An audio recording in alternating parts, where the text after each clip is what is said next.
This is a Sports Catastrophe production. Hey there, Heather Ho, there's Jeff Gordon. Welcome you to another Sports Catastrophe birthday boy. And the birthday boy for today, February the 3rd, is a Miami Dolphins iconic quarterback who probably was the best quarterback in Dolphins history until one Dan Marino came out. He was the man who helped Miami get the perfect season in 72-73, winning Super Bowl VII. But he helped the Dolphins win another Super Bowl in Super Bowl VIII.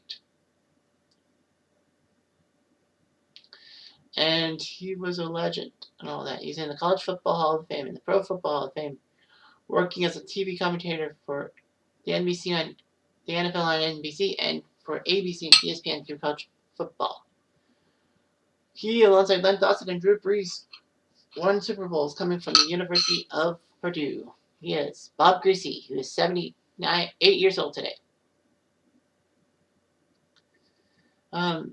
He would be a star team. He helped his American Legion baseball team get to the World Series as a Region 5 champion. He helped out well in in high school with basketball and football. Then Purdue decided to go after him, and they did. He played for the baseball team. It's weird. He pitched for the baseball team. He played guard for the basketball team, and he would be quarterback, kicker, punter for the Purdue football team. Griese was so good 4 times he actually scored every point his team got. He ranks number 10 all time in scoring at Purdue as of 2016, and number 5 among non-kickers, number 4 among kickers. He helped Purdue upset Notre Dame in his junior year against the number 1 seed Notre Dame Fighting Irish. He ended up being the runner-up in the 1966 Heisman vote to Steve Spurrier. Yeah, Steve Spurrier was a quarterback before he was a coach. Purdue went to the Rose Bowl and beat USC in a shocker in 1967, 14-13. Now, Purdue finished second in the Big Ten, but the rule of the time for the Big Ten was that, for them, like, it wasn't an NCAA rule, it was a Purdue rule, was that no team can go to back-to-back Rose Bowls, as in all that. Anyway, he was the Mount Rushmore Purdue football alongside Drew Brees, Rod Woodson, and Leroy Keys. So the AFL drafted Bob Griese 4th in the 1967 Common Draft. Miami, of course, was in the AFL before they merged to the NFL. Griese did okay. He actually was an AFL All-Star his first 2 years for the Dolphins. Griese was actually the backup to John Stofa, but once he got hurt in the 67 season, Griese stepped in and helped the Dolphins beat the Broncos, and then, the Dolphins were huge and all that. So by 1970, the Dolphins would move on to the NFL, of course, the AFL-NFL merger, and Don Shula was brought in from Baltimore to do everything. And it worked out. Miami only won 3 games in 1969, but they moved to 10-4 in 1970, making the playoffs. Now, back in those days, there was a 14-game regular season. In their second season in the NFL after the merger, they were the AFC champions. Unfortunately, they would lose to Dallas in Super Bowl VI, 24-3. It was disastrous. Griese was even forced into a sack, which was 29 yards.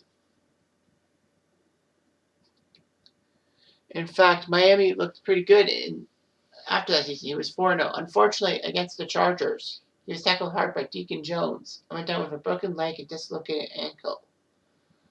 Earl Morrall would have to help Miami out. And shockingly, Morrall would shock everyone by getting the Dolphins through the regular season unbeaten, which was unbelievable because Earl Morrall is a great story of perseverance. Anyway, the Dolphins would face Pittsburgh in the AFC title game. And at halftime, he came into that game for Morrall. It was 3 for 5 for 70 yards. Dolphins won 21-17. They went to the Super Bowl.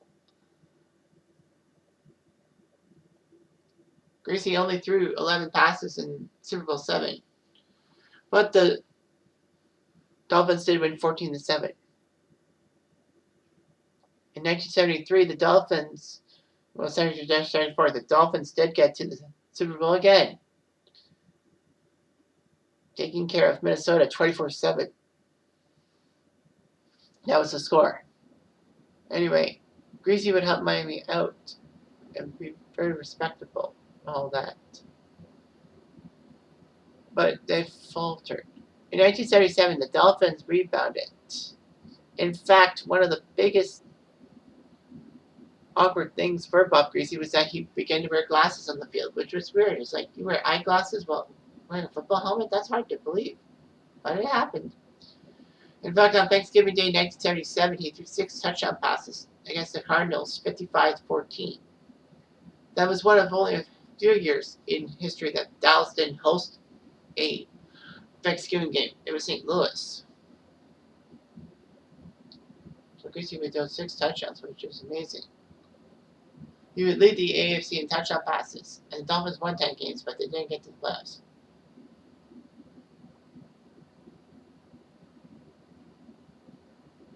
He had torn leg and knee ligaments at a preseason game, but when he came back, it was huge. When the Dolphins took on the Oilers on Monday Night Football, Griese would throw for 300 yards passing, but Earl Campbell, the Oilers, would run for 200 yards, and the Oilers won 35-30. The Dolphins went 11-5, lost to Houston in the playoffs. But yeah, he held Miami out decently. But by 1980, he found himself on the bench because of Don Strock and David Woodley's play. However, he would come off the bench and all that. Unfortunately, by the 5th game of the season, he was hurt and was out the rest of the year. And Griese, at age 35, decided after 1980, that was it. He was done. He looked pretty good and all that. Griese became an assistant coach for the 81 Dolphins, helping Strock and Woodley out in the Miami quarterback tandem.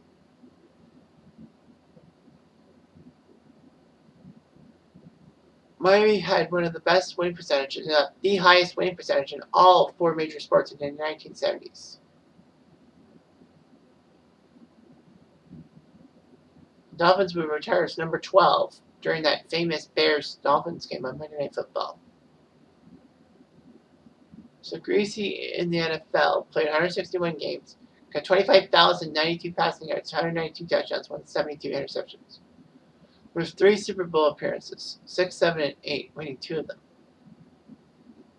Griese decided to take a job at NBC Sports, teaming up with Charlie Jones for many games. He was part of the Super Bowl 20 cast with Dick Enberg and Merlin Olsen.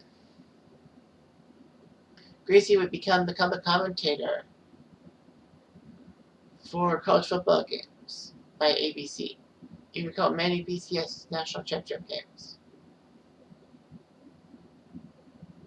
The only problem with ABC at the time was that when Brian Griese would play, his son would play for Michigan, and the games were on ABC, Bob had to make sure he was not, Bob had to be neutral and all that. ABC was reluctant to let Griese do Michigan games because of the conflict of interest. But Bob was impartial and professional, calling himself Griese's Brian.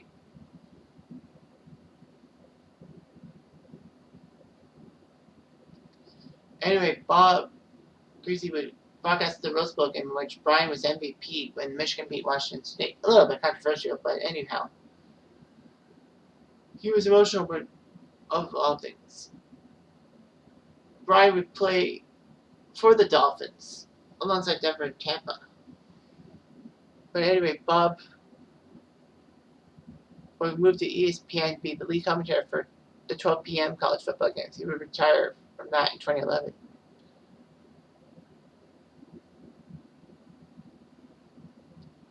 Griese married his Purdue classmate and had 3 sons. And his wife Judy would have lose a 6-year battle with breast cancer at age 44 in 1988. His second wife Shay lives with him. Bob actually was on Wheel of Fortune in 2006 celebrity event and won a $100,000 grand prize. So yeah. So Bob Griese was not so greasy in helping the Dolphins do well. And that's what we want, right? Anyway, I'm Jeff Diamond. I do.